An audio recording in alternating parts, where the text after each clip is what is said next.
नमस्कार। मैंने पूर्व में कहा था कि ध्यान साधना में नींव की तरह काम करने वाली कुछ अवधारणा के बारे में मैं अपनी अंतर्दृष्टि साझा करूंगा। पहले भाग में हमने यम और नियम पर चर्चा की थी। दूसरे भाग में हमने आसन और प्राणायाम के बारे में चर्चा की थी। आज तीसरे और आखिरी भाग में ध्यान साधना की नींव रेचन या कहो मनोभाव निर्जरा के बारे में अपनी अंतर्दृष्टि साझा करूंगा। यदि हम 19वीं और 20वीं सदी में आधुनिक मनुष्य की पृष्ठभूमि देखें तो ऐसा लगता है कि ध्यान में जाने के लिए रेचन या कहो मनोभाव निर्जरा अनिवार्य है। आधुनिक मनुष्य का मन दुनिया में जगह जगह लगातार युद्ध, लड़ाई और संघर्ष के कई आघातों से गुजरा है। उन्होंने प्रथम विश्व युद्ध और द्वितीय विश्व युद्ध बहुत करीबी से झेला है और परमाणु बम विस्फोट की आशंकाओं में लगातार रहे हैं। एक तरफ कुछ चुनिंदा लोगों द्वारा विस्तारवाद और साम्राज्यवाद की लंबी मुहिम ने करीब 80% आबादी को न सिर्फ उनकी विरासत में मिली और अपनी अर्जित समृद्धि और शांति से वंचित किया, बल्कि अपनी रोजी रोटी और यहाँ तक कि जीने से भी वंचित कर दिया। और दूसरी तरफ कई देशों में अरबों लोगों द्वारा स्वतंत्रता और मातृभूमि के लिए संघर्ष करना पड़ा। भांत भांत के विवादों की, जैसे कि जातीय समूहों की, क्षेत्रीय विवाद और सांप्रदायिक तनावों की आग यहाँ वहाँ हमेशा सुलगती रही।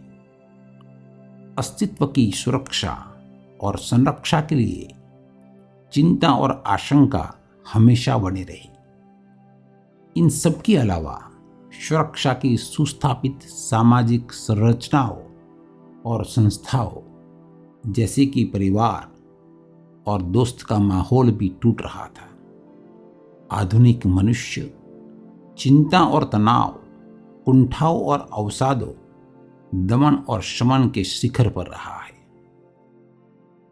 19वीं और 20वीं सदी के आगमन तक ध्यान साधना की नींव के रूप में कुछ और असरदार विधि, तकनीक, प्रभावशाली युक्ति की आवश्यकता थी।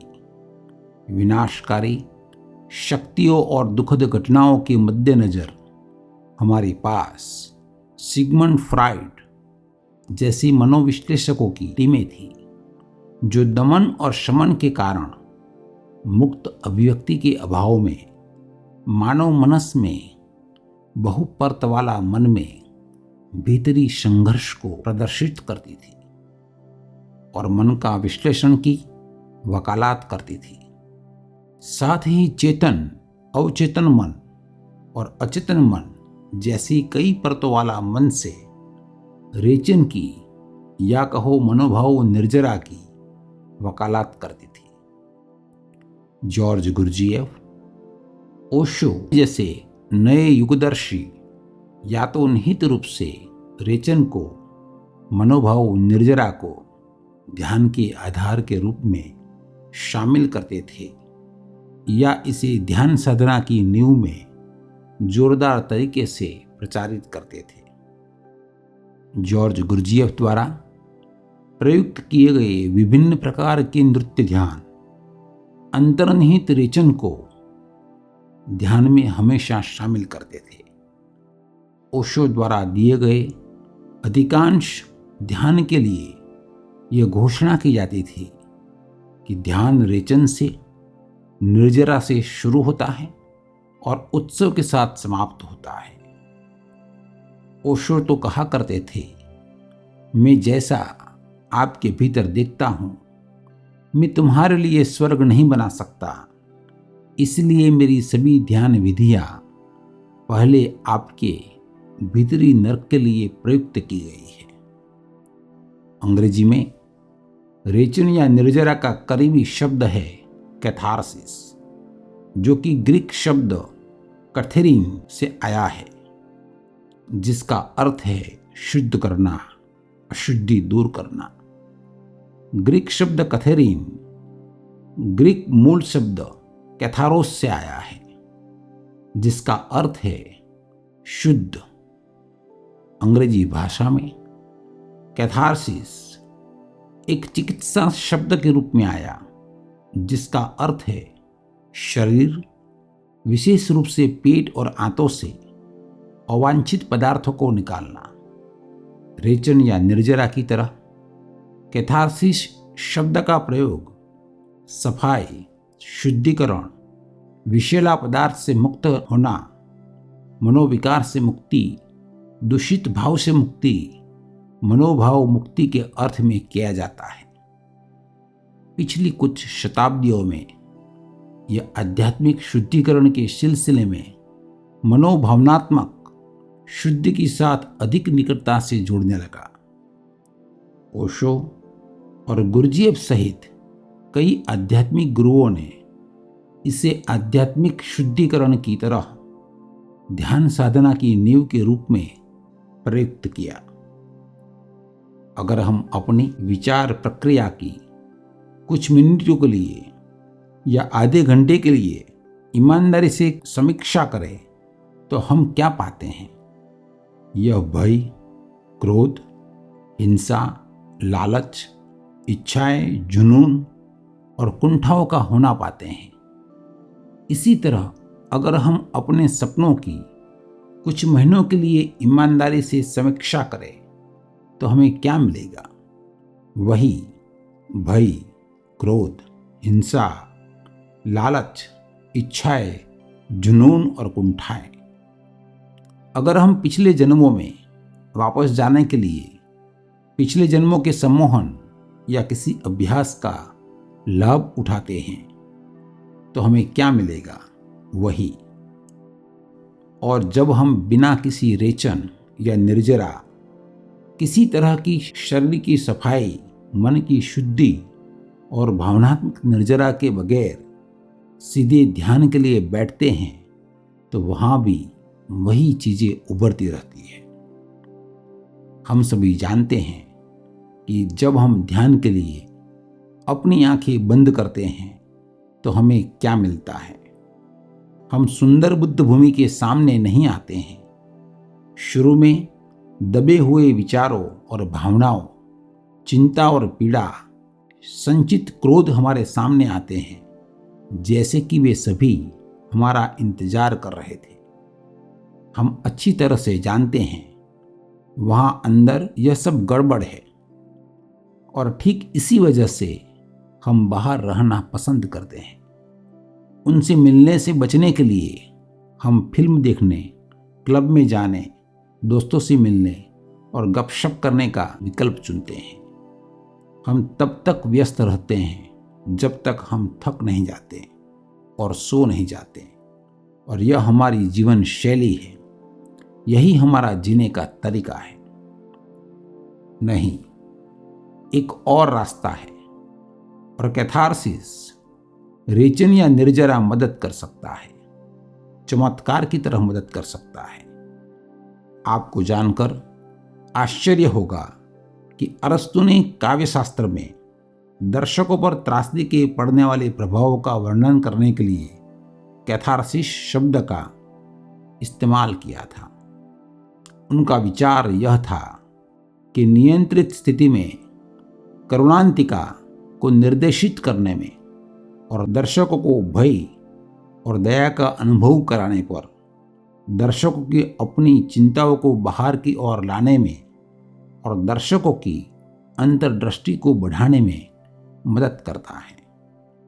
वास्तव में हमारे भारत में रेचन की समान अवधारणा आयुर्वेद में है कि जिसमें पाचन तंत्र में अवांछित सामग्री को समाप्त करने के रूप में रेचन के प्रयोग को आजमाते हैं।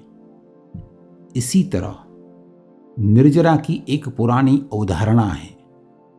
निर्जरा की अवधारणा जैन ग्रंथ तत्वार्थ सूत्र में वर्णित है, जिसे आचार्य उमास्वाति ने 2री शताब्दी में लिखा था। निर्जरा शब्द का शाब्दिक अर्थ है जड़ जाना। निर्जरा का अर्थ है पहले से जमा हुए कर्मों के परिणाम का विनाश। आधुनिक युग में सिगमंड फ्राइड और उनके गुरु जोसेफ ब्रेउर ने अपनी पुस्तक स्टडीज ऑन हिस्टीरिया में रेचन विधि की चर्चा की है। फ्राइड का मानना था कि रेचन मनोविश्लेषण का एक केंद्रीय हिस्सा है। ओशो बार बार कहा करते थे, अगर हम रेचन करते हैं, अगर हम सक्रिय ध्यान जैसे रेचन केंद्रीय मनोभाव निर्जरा वाला ध्यान से गुजरते हैं, हम इन सभी किस्म के दमनों को बाहर फेंक देते हैं, इन सभी भावनात्मक चोटों और घावों को बाहर फेंक देते हैं, तो ध्यान में जागरूक होना, बोधपूर्ण होना, सजग रहना आसान हो जाता है। हम थेरेपी के तौर पर कुछ हफ्तों के लिए रेचन केंद्रित मनोभाव निर्जरा वाला ध्यान का सहारा ले सकते हैं, जैसे कि तकिया पीटना। जब हमें गुस्सा आता है तो किसी के खिलाफ गुस्सा करने की कोई जरूरत नहीं है। गुस्सा तो करे, गुस्से का रेचन के लिए, मनोभाव से गुस्से की निर्जरा के लिए, और उसे ध्यान में रूपांतरित कर दे। कमरा बंद करें, अकेले बैठें और जितना हो सके गुस्सा आने दें। अगर आपको मारने का मन हो तो तकिया पीटे। जो भी करना है तकिए की साथ करें। तकिया कभी विरोध नहीं करेगा। अगर आप तकिए को मारना चाहते हैं तो उसे मार दे। यह मदद करेगा, यह बहुत मदद करेगा। कोई कल्पना भी नहीं कर सकता कि तकिया कितना मददगार हो सकता है। बस आप तो इसे मारो, काटो, फेंक दो। अगर आप किसी के खिलाफ हो तो तकिए पर उसका नाम लिखो या उसकी कोई तस्वीर तकिए पर चिपका दो। ये आपको हास्यास्पद लगेगा, बेवकूफ़ी लगेगी, लेकिन क्या करें, गुस्सा है ही मूर्खतापूर्ण। गुस्सा नितांत हास्यास्पद है और आप इसके बारे में सीधे कुछ नहीं कर सकते। तो इसे निकल जाने दो, रेचन की तरह, निर्जरा की तरह, और इसका आनंद लो एक ऊर्जा की घटना की तरह। अगर आप किसी को चोट नहीं पहुंचा रहे हो तो इसमें कुछ भी गलत नहीं है। जब आप यह कोशिश करोगे तो आप देखोगे कि किसी और को चोट पहुंचाने का विचार तक कुछ दिनों के भीतर गायब हो जाता है। इसे दैनिक अभ्यास बनाओ। अगर 1 घंटा नहीं तो बस 20 मिनट हर सुबह करके देखें। फिर देखो कि पूरा दिन आप शांत हो जाओगे, क्योंकि जो ऊर्जा क्रोध बनती थी वो तो बाहर फेंक दी गई है। जो ऊर्जा जहर बनती थी उसे मनोभाव और शरीर तंत्र से बाहर फेंक दी गई है। ऐसा कम से कम 2 सप्ताह तक करो और 1 सप्ताह के बाद आप यह पाकर आश्चर्यचकित हो जाओगे कि चाहे जो भी स्थिति हो, क्रोध नहीं आ रहा है। बस ईमानदारी से इसका प्रयोग को पूरा करें। हमने अपनी दिनचर्या में ध्यान के बारे में चर्चा की है और करीब करीब सभी दैनिक गतिविधियां जैसे दौड़ना, टहलना, तैरना, नृत्य करना, खाना पीना, कलाओं का अभ्यास करना इसमें शामिल है। इन सभी गतिविधियों में रेचन और निर्जरा अंतर्निहित है। यह दिनचर्या में ध्यान के साथ साथ रेचन और निर्जरा में भी मदद करता है। क्रोध के साथ सीधे काम करना मुश्किल है, क्योंकि यह गहराई में दबा हुआ हो सकता है। इसलिए अप्रत्यक्ष रूप से काम करना बेहतर है। दौड़ने से मदद मिलेगी। क्रोध और भय गायब हो जाएंगे। जब आप लंबे समय तक दौड़ रहे होते हैं और गहरी सांस ले रहे होते हैं तो मन काम करना बंद कर देता है और शरीर नियंत्रण ले लेता है। ये छोटे छोटे व्यायाम रेचन और निर्जरा में बहुत मददगार होंगे। नृत्य में ध्यान की चर्चा करते वक्त ओशो से मिले कई नृत्य ध्यानों की हमने सूची बनाई थी। उदाहरण के लिए नटराज ध्यान, नो डायमेंशन ध्यान, सूफी वर्लिंग ध्यान, मंडला ध्यान, हार्ट डांस ध्यान, अफ्रीकन डांस ध्यान। यदि आप कठोर और रेचन केंद्रित ध्यान में रुचि रखते हैं तो आप ओशो सक्रिय ध्यान, डायनेमिक मेडिटेशन और ओशो कुंडलिनी ध्यान आजमा सकते हैं। ओशो ने अपना शरीर को छोड़ने से कुछ महीने पहले शाम के प्रवचनों के बाद हर दिन जिब्रिश मेडिटेशन कराते थे।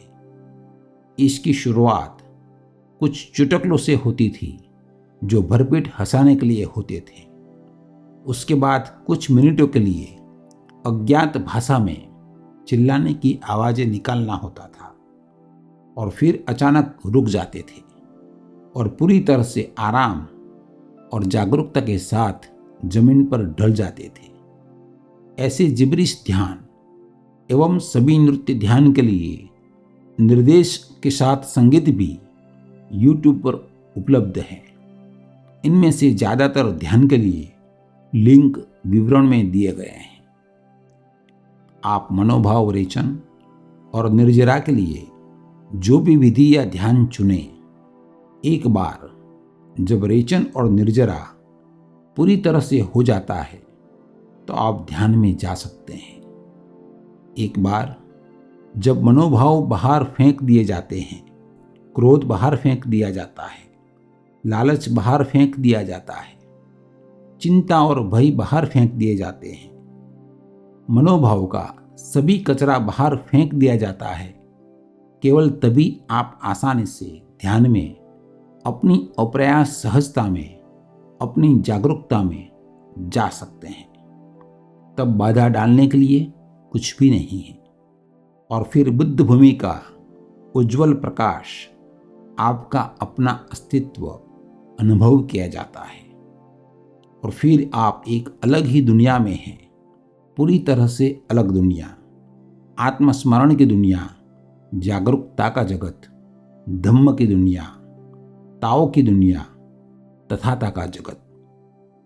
ध्यान साधना की नींव के विषय पर तीनों वीडियो सुनने के लिए आपका बहुत बहुत धन्यवाद।